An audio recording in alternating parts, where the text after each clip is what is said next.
The Book of Mormon, Ether, chapter 14. The iniquity of the people brings a curse upon the land. Coriantumr engages in warfare against Gilead, then Lib, and then Shiz. Blood and carnage cover the land.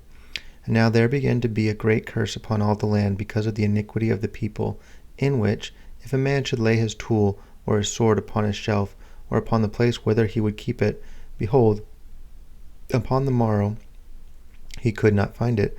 So great was the curse upon the land. Wherefore every man did cleave unto that which was his own with his hands, and would not borrow, neither would he lend. And every man kept the hilt of his sword in his right hand, in the defense of his property, and his own life, and of his wives and children. And now, after the space of 2 years, and after the death of Jared, behold, there arose the brother of Jared, and he gave battle unto Coriantumr, in which Coriantumr did beat him, and did pursue him to the wilderness of Achish. And it came to pass that the brother of Jared did give battle unto him in the wilderness of Achish, and the battle became exceedingly sore, and many thousands fell by the sword. And it came to pass that Coriantumr did lay siege to the wilderness, and the brother of Jared did march forth out of the wilderness by night, and slew a part of the army of Coriantumr as they were drunken. And he came forth to the land of Moron, and placed himself upon the throne of Coriantumr. And it came to pass that Coriantumr dwelt with his army in the wilderness for the space of 2 years, in which he did receive great strength to his army. Now the brother of Jared, whose name was Gilead, also received great strength to his army because of secret combinations. And it came to pass that his high priest murdered him as he sat upon his throne. And it came to pass that one of the secret combinations murdered him in a secret pass, and obtained unto himself the kingdom, and his name was Lib. And Lib was a man of great stature, more than any other man among all the people. And it came to pass that in the first year of Lib, Coriantumr came up unto the land of Moron, and gave battle unto Lib. And it came to pass that he fought with Lib, in which Lib did smite upon his arm, that he was wounded. Nevertheless the army of Coriantumr did press forward upon Lib, that he fled to the borders upon the seashore. And it came to pass that Coriantumr pursued him, and Lib gave battle unto him upon the seashore. And it came to pass that Lib did smite the army of Coriantumr, that they fled again to the wilderness of Achish. And it came to pass that Lib did pursue him until he came to the plains of Agash. And Coriantumr had taken all the people with him, as he fled before Lib, in that quarter of the land whither he fled. And when he had come to the plains of Agash, he gave battle unto Lib, and he smote upon him until he died.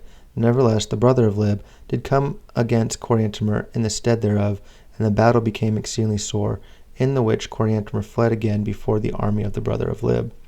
Now the name of the brother of Lib was called Shiz. And it came to pass that Shiz pursued after Coriantumr, and he did overthrow many cities, and he did slay both women and children, and he did burn the cities. And there went a fear of Shiz throughout all the land, yea, a cry went forth throughout the land, Who can stand before the army of Shiz? Behold, he sweepeth the earth before him. And it came to pass that the people began to flock together in armies throughout all the face of the land. And they were divided, and a part of them fled to the army of Shiz, and a part of them fled to the army of Coriantumr. And so great and lasting had been the war, and so long had been the scene of bloodshed and carnage, that the whole face of the land was covered with the bodies of the dead. And so swift and speedy was the war, that there was none left to bury the dead. But they did march forth from the shedding of blood to the shedding of blood, leaving the bodies of both men, women, and children strewed upon the face of the land, to become a prey to the worms of the flesh. And the scent thereof went forth upon the face of the land, even upon all the face of the land. Wherefore the people became troubled by day and by night because of the scent thereof. Nevertheless Shiz did not cease to pursue Coriantumr, for he had sworn to avenge himself upon Coriantumr of the blood of his brother, who had been slain, and the word of the Lord which came to Ether, that Coriantumr should not fall by the sword. And thus we see that the Lord did visit them in the fullness of his wrath, and their wickedness and abominations had prepared a way for their everlasting destruction.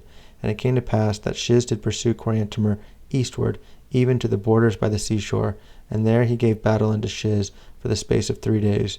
And so terrible was the destruction among the armies of Shiz, that the people began to be frightened, and began to flee before the armies of Coriantumr. And they fled to the land of Korhor, and swept off the inhabitants before them, all them that would not join them. And they pitched their tents in the valley of Korhor, and Coriantumr pitched his tents in the valley of Shur. Now the valley of Shur was near the hill Comnor, wherefore Coriantumr did gather his armies together upon the hill Comnor, and did sound a trumpet unto the armies of Shiz, to invite them forth to battle. And it came to pass that they came forth, but were driven again, and they came the second time, and they were driven again the second time. And it came to pass that they came again the third time, and the battle became exceedingly sore. And it came to pass that Shiz smote upon Coriantumr, that he gave him many deep wounds, and Coriantumr, having lost his blood, fainted, and was carried away as though he were dead. Now the loss of men, women, and children on both sides was so great that Shiz commanded his people that they should not pursue the armies of Coriantumr, wherefore they returned to their camp.